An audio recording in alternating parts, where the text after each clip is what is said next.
अवसर पर supreme court का बड़ा स्टे। 2 हफ्ते बाद अगली सुनवाई। अतिक्रमण हटाने के लिए एमसीडी ने चलाया था अभियान। बच्चों पर कोरोना के खतरे के बावजूद स्कूल बंद करने के पक्ष में नहीं एक्सपर्ट के मुताबिक बच्चों में हल्के लक्षण, कोविड प्रोटोकॉल के साथ जारी रहेंगी offline classes. CM Pushkar Singh Dhami Champawat से लड़ेंगे विधानसभा उपचुनाव। विधायक कैलाश गतोड़ी ने धामी के लिए छोड़ी सीट, दिया इस्तीफा।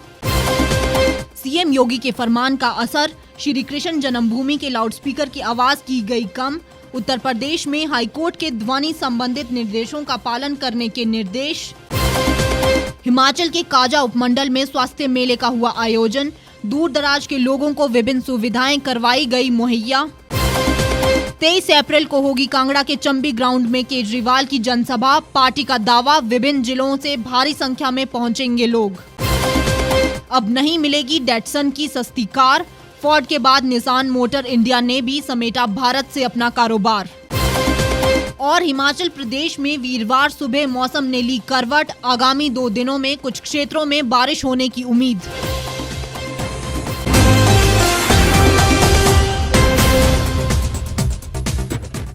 नमस्कार, स्वागत है आपका द रीव टाइम्स न्यूज चैनल में। मैं हूं दीप्ति ठाकुर। अब खबरें विस्तार से।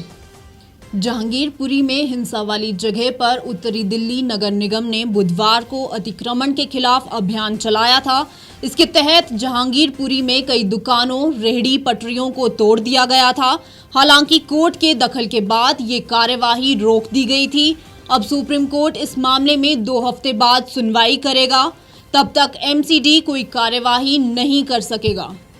जहांगीरपुरी में उत्तरी दिल्ली नगर निगम की अतिक्रमण पर कार्यवाही के खिलाफ सुप्रीम कोर्ट में आज सुनवाई हुई। इस दौरान कोर्ट ने सभी पक्षों की दलीलों को सुनने के बाद अतिक्रमण की कार्यवाही पर रोक जारी रखी है। कोर्ट इस मामले में 2 हफ्ते बाद सुनवाई करेगा। इसके अलावा कोर्ट ने सभी पक्षों से जवाब मांगा है। इससे पहले सुनवाई के दौरान याचिकाकर्ता के वकील ने कहा, एमसीडी की ये कार्यवाही एक समुदाय को टारगेट करने के लिए की जा रही है। वहीं सॉलिसिटर जनरल ने कहा, एमसीडी की ये कार्यवाही सिर्फ अतिक्रमण के खिलाफ थी। उधर जमीयत उलेमा ए हिंद की ओर से पेश वकील कपिल सिब्बल ने देश भर में बुलडोजर की कार्यवाही पर रोक लगाने की मांग की। इससे कोर्ट ने इनकार कर दिया। कोर्ट ने कहा, अतिक्रमण हटाने की कार्यवाही बिना बुलडोजर नहीं हो सकती। सुप्रीम कोर्ट ने इस मामले में सुनवाई 2 हफ्ते के लिए टाल दी है। हालांकि तब तक कोर्ट ने यथास्थिति बनाए रखने का आदेश जारी रखा है। कोर्ट ने इस मामले में सभी पक्षों से जवाब मांगा है। कोर्ट ने कहा, सभी लोग एक दूसरे की दलीलों पर जवाब दें। हम सभी याचिकाओं पर नोटिस जारी कर रहे हैं। कोर्ट ने साफ कर दिया कि यथास्थिति का आदेश सिर्फ दिल्ली के लिए है। देश में कोरोना की रफ्तार एक बार फिर तेज हो गई है। सबसे ज्यादा मामले दिल्ली एनसीआर में सामने आ रहे हैं। 24 घंटे में कोरोना के 2380 नए मामले सामने आए हैं।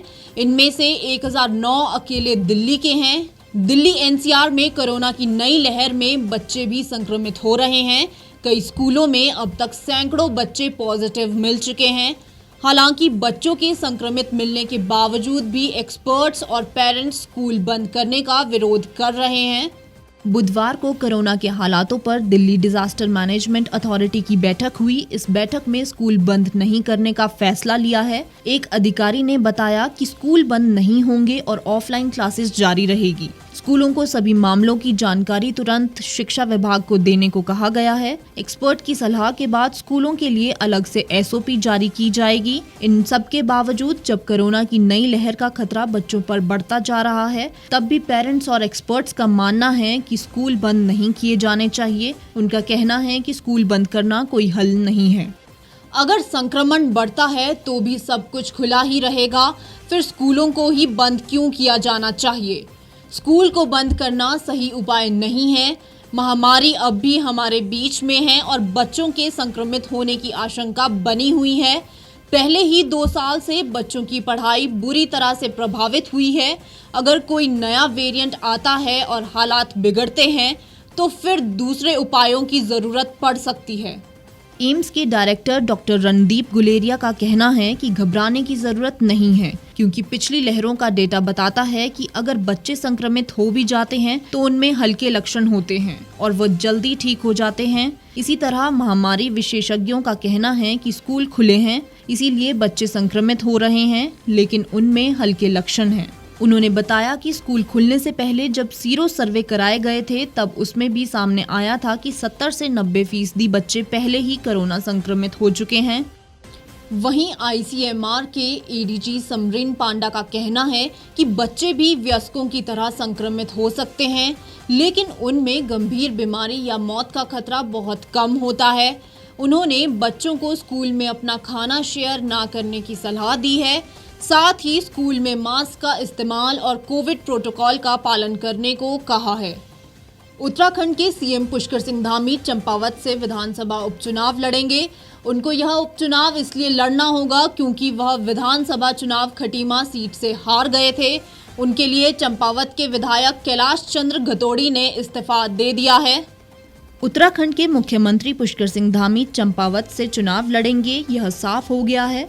उनके लिए चंपावत के विधायक कैलाश चंद्र घतोड़ी ने सीट खाली कर दी है। 2022 विधानसभा चुनाव में बीजेपी ने प्रदेश में शानदार जीत हासिल की थी। कांग्रेस को करारी हार का सामना करना पड़ा था। बीजेपी ने 70 सीटों में से 47 सीटें जीती थी।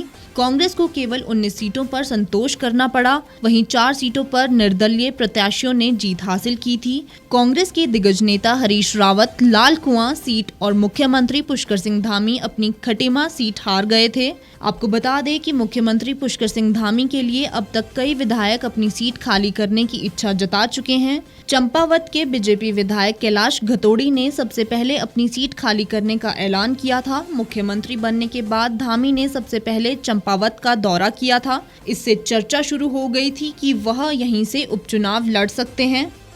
उत्तराखंड के मुख्यमंत्री पुष्कर सिंह धामी को 6 महीने के भीतर विधानसभा या विधान परिषद का सदस्य बनना जरूरी था। अब चूंकि उत्तराखंड में विधान परिषद नहीं है, इसीलिए उन्हें विधानसभा चुनाव लड़कर सदन में पहुंचना था। अब ये साफ हो गया है कि चंपावत विधानसभा सीट से ही चुनाव लड़ेंगे। उत्तर प्रदेश के मुख्यमंत्री योगी आदित्यनाथ के फरमान का असर लखनऊ से लेकर मथुरा तक होने लगा है।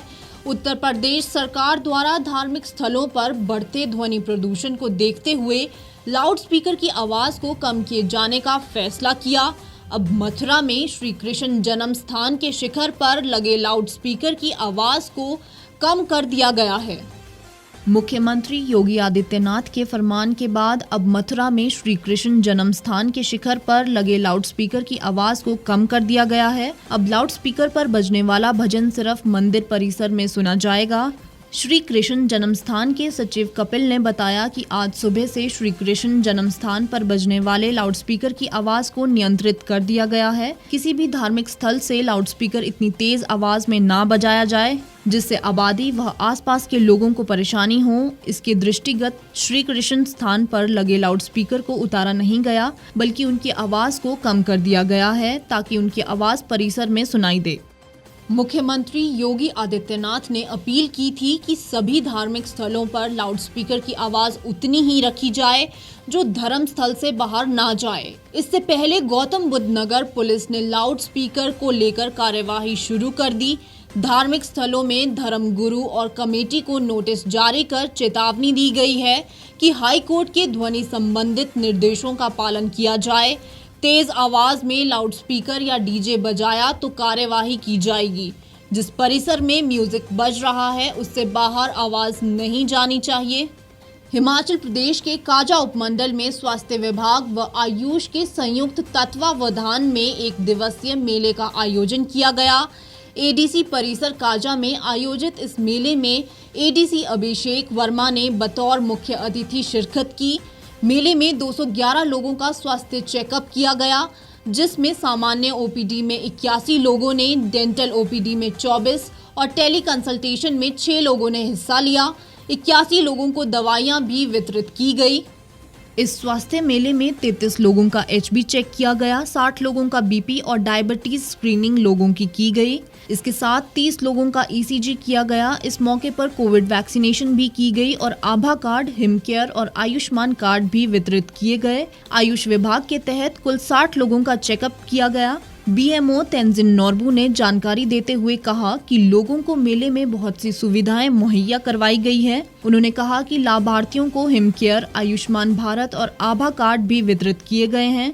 इस मौके पर स्पीति की 13 पंचायतों से लोग स्वास्थ्य मेले का लाभ लेने पहुंचे थे। आज यहाँ पे हमारे हेल्थ मेले का आयोजन हुआ था काजा ब्लॉक में, जो कि काजा विलेज में हुआ, ADC ऑफिस के प्रांगण में।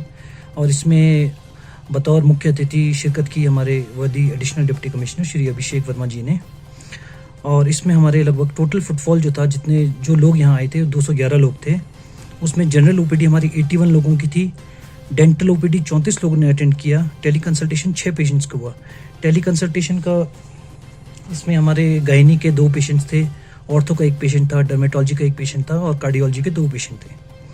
और इसमें से 81 लोगों को हमने मेडिसिन भी डिस्ट्रीब्यूट किए। फ्री डायग्नोस्टिक्स में हमने अनीमिया स्क्रीनिंग किया, जिसमें HB हमने किया है 34 लोगों का।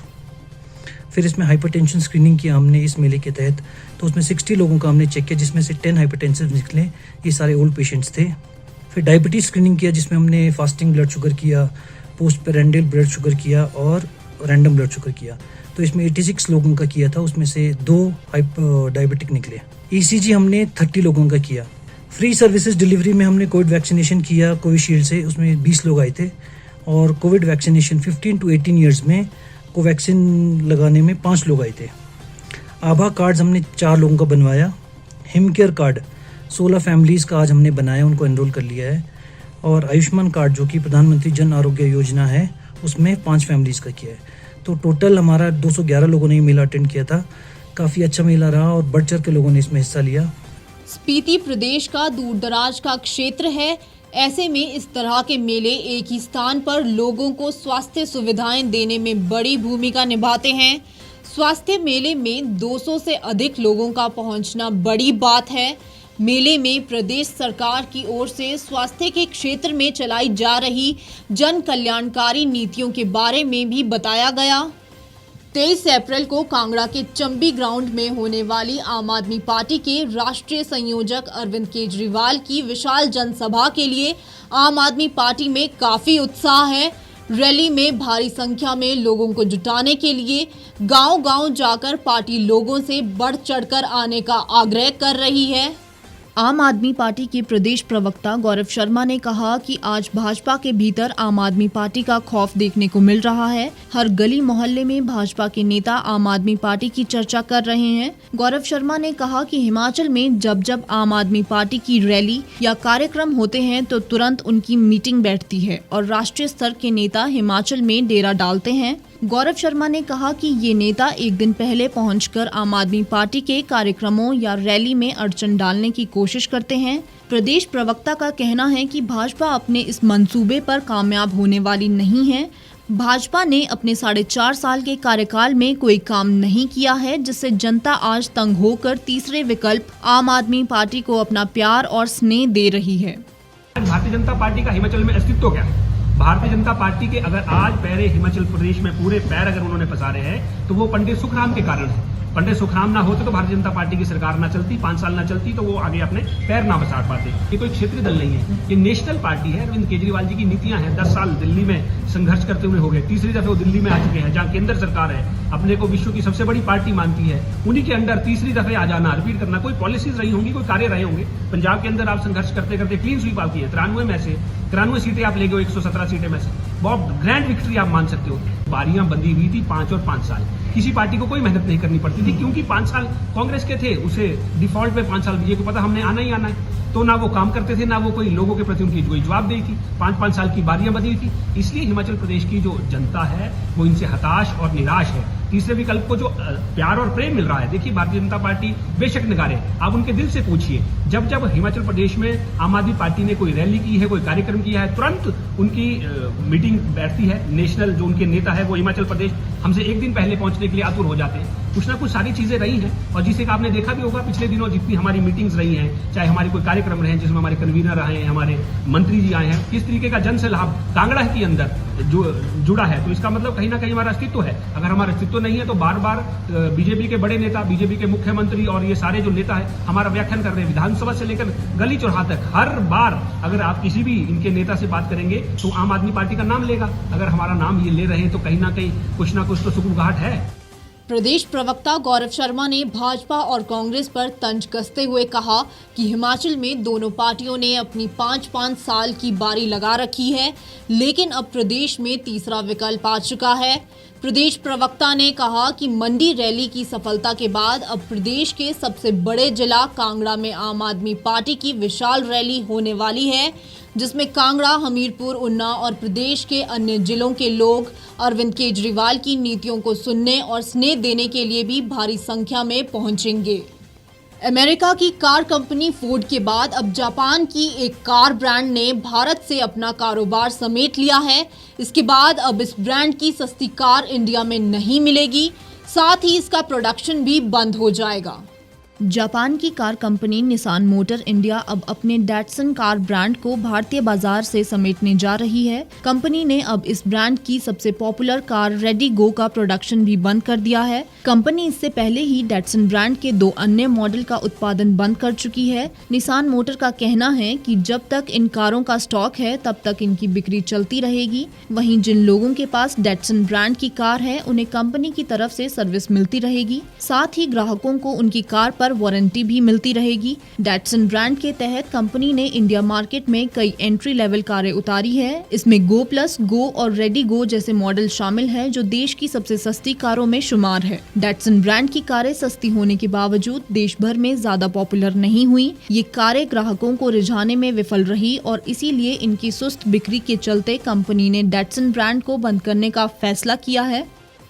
इससे पहले भी डैटसन ब्रांड की खराब सेल के चलते कंपनी इसे मार्केट से बाहर कर चुकी है। वैसे डैटसन को बंद करना कंपनी की ग्लोबल स्ट्रैटेजी का हिस्सा है, क्योंकि कंपनी अपने प्रमुख ब्रांड निसान पर फोकस करना चाहती है। इंडिया में निसान मोटर अपने मैग्नाइट एसयूवी ब्रांड पर फोकस करेगी। इसके अलावा कंपनी कीक्स एसयूवी पर भी ध्यान लगा रही है। हिमाचल प्रदेश में आज सुबह से ही मौसम ने करवट बदल ली है। जिला कांगड़ा के अधिकतर भागों में सुबह ही तेज हवाएं चली, आसमान में बादल छाए हुए हैं। ऐसे में बारिश की संभावना बढ़ गई है। 2 दिनों के दौरान कई हिस्सों में बारिश होने की उम्मीद जताई गई है। मौसम विभाग ने बुधवार को भी अंधड़ के साथ बारिश होने की संभावना व्यक्त की थी, लेकिन राज्य के किसी भी हिस्से में मौसम में किसी प्रकार का कोई बदलाव नहीं हुआ। मौसम विभाग के निदेशक सुरेंद्र पाल का कहना है कि 3 दिनों के दौरान बारिश होने की उम्मीद है। एक दिन निकल गया है और अगले 2 दिन के दौरान बारिश हो सकती है। वहीं केलांग में न्यूनतम तापमान 2.5 डिग्री सेल्सियस रहा। उन्ना में अधिकतम तापमान 41.4 डिग्री सेल्सियस दर्ज किया गया है। 12 शहरों में अधिकतम तापमान 30 डिग्री सेल्सियस से अधिक रहा। राज्य के पहाड़ी हिस्सों में गर्मी बढ़ने से गेहूं की फसल बर्बाद हो गई है। जमीन में नमी न होने के कारण गेहूं में दाना विकसित नहीं हो पाया है, जिससे किसानों के सामने चिंता खड़ी हो गई है। वहीं मैदानी क्षेत्रों में गेहूं की फसल पककर खेतों में तैयार हो गई है, जिस पर बारिश पड़ने से किसानों को फसल बर्बाद होने की चिंता भी सताने लगी है। मौसम में आगामी दिनों में किसी प्रकार का विशेष बदलाव होने की संभावना कम देखी जा रही है। प्रदेश के 4 जिलों कांगड़ा, कुल्लू, मंडी व उन्ना में गर्म हवाएं चलने की चेतावनी दी गई है। वहीं मौसम विभाग ने आगामी 2 दिनों में प्रदेश के कई हिस्सों में बारिश होने की संभावना जताई है। इस बुलेटिन में फिलहाल इतना ही। बाकी तमाम खबरों के लिए आप जुड़े रहिए और देखते रहिए द रीव टाइम्स।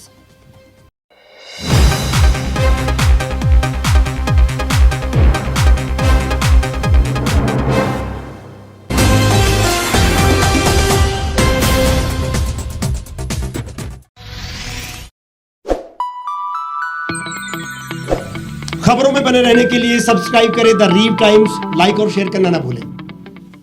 एक छत के नीचे सुविधाओं का अब उठाएं लाभ। रीव ई मार्ट में अब पाएं अपनी रसोई के लिए गुणवत्ता और सस्ते दामों पर राशन सामग्री। दालें हो या हो मसाले, आपका किचन ई मार्ट संभाले। उच्च गुणवत्ता और दामों में बेहतरीन रीव ई मार्ट में पधारें और पाएं अपनी पसंद के सभी उत्पाद, या फिर करें ऑनलाइन ऑर्डर और पाएं घर द्वार पर ही सुविधा। आज ही संपर्क करें फोन नंबर 8219694079 पर, बाईपास रोड, शनान, संजौली, शिमला। गांव की चौपालों से लेकर संसद के गलियारों तक, गृहिणी के चूल्हे से लेकर निवेश और बाजारों तक, किसानों के हाल से लेकर खेत और खलिहानों तक, शिक्षा और स्वास्थ्य से लेकर खेल के मैदानों तक, संसद के प्रधान से लेकर पंचायत के पंच तक, सेंट्रल हॉल से लेकर ग्राम सभा के मंच तक, हर खबर पर रहेगी हमारी पैनी नजर।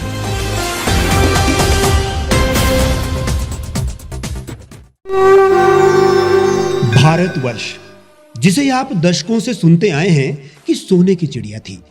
इसके पंख पहले मुगलों ने कुतरे, फिर अंग्रेजों ने, और आज राजनीतिक प्राणी कोई कोर कसर नहीं छोड़ रहे। आज भी लगभग 25 करोड़ लोग रात को भूखे सोते हैं। करीब 2 करोड़ लोगों के पास घर नहीं है। भ्रष्टाचार में हमारा 176 देशों में 80 नंबर आता है। औसतन 100 महिलाओं के साथ हर दिन ज्यादतियां होती है और ना जाने क्या क्या।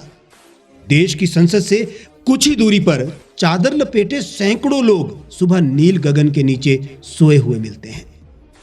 क्या आप एक ऐसे भारत की परिकल्पना नहीं करना चाहेंगे जहां कुछ ऐसा किया जाए कि 1 वर्ष के भीतर देश में कोई भिखारी या लाचार भी आश्रयहीन न रहे? लोगों को सभी सरकारी सेवाएं घर द्वार पर ही प्रदान की जाएं, ताकि दफ्तर या कर्मचारी के चक्कर ना काटने पड़े। भ्रष्टाचार जड़ से समाप्त हो जाएगा।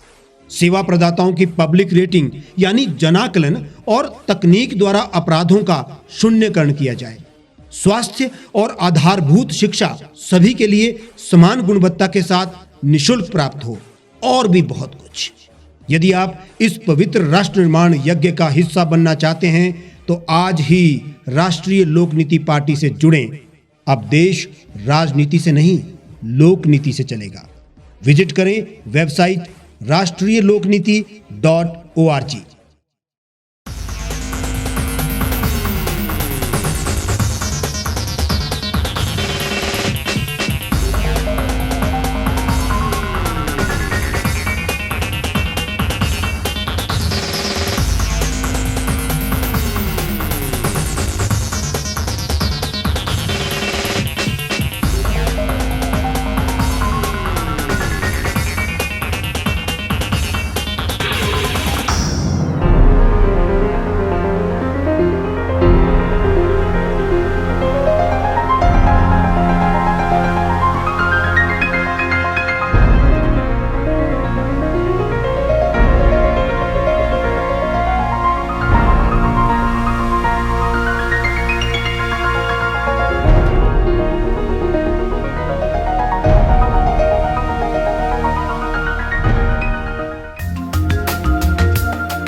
लेटेस्ट खबरों के लिए आप यूं ही देखते रहिए द रीव टाइम्स। लाइक, शेयर और सब्सक्राइब करना ना भूलें।